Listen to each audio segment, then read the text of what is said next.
যারা বলেন ভগবান রাম তথা রাম সেতু কাল্পনিক তথা এটা একটা ফেক, বিষয়টা কি, সত্যিটা কি আসলে সেটা একটু সবাই দয়া করে দেখবেন। মেইনল্যান্ড ইন্ডিয়া থেকে কাছাকাছি প্রায় 200.3 কিলোমিটার দূরে অবস্থিত পাম্বান আইল্যান্ড, যা ভারতে একটা ব্রিজের মাধ্যমে জুড়ে দেওয়া হয়েছে।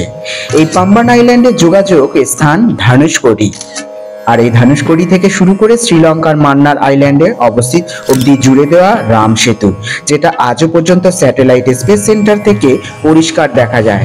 রাম সেতুর একদিকে অবস্থিত হচ্ছে বঙ্গোপসাগর, যাকে আমরা বে অফ বেঙ্গল নামে জানি, আর অপরদিকে অবস্থিত হিন্দু মহাসাগর, অর্থাৎ যাকে আমরা ইন্ডিয়ান ওশান বলে জানি। এই লাঠির মতন রেখাটি দুটি মহাসাগরের মাঝখানে মিলনবিন্দু ও বলা যেতে পারে। আচমকিত ব্যাপার এই যে এই ক্ষেত্রে সমুদ্রের গভীরের নিম্নতা 1 মিটার থেকেও কম, আর এইখানে ভারী মাত্রায় বালি জমা রয়েছে, যা এই দুই মহাসাগরের মিলনের সময়ের সাথে নিরূপণ করা হয়েছে। এই রাম সেতু 48 কিলোমিটার লম্বা আছে।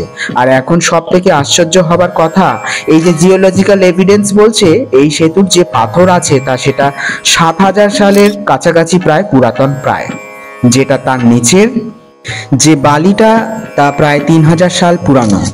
তার মানে এই পাথর প্রাকৃতিকভাবে তা পৌঁছায়নি, বরঞ্চ অন্য কোনো জায়গা থেকে এনে ওই বালির উপর রাখা হয়েছিল। আর আমরা যদি প্রাচীন গ্রন্থে রাম সেতুর উল্লেখ পাই, তাহলে সেটাও তো প্রায় 7000 সালের কাছাকাছি পুরানো প্রায়।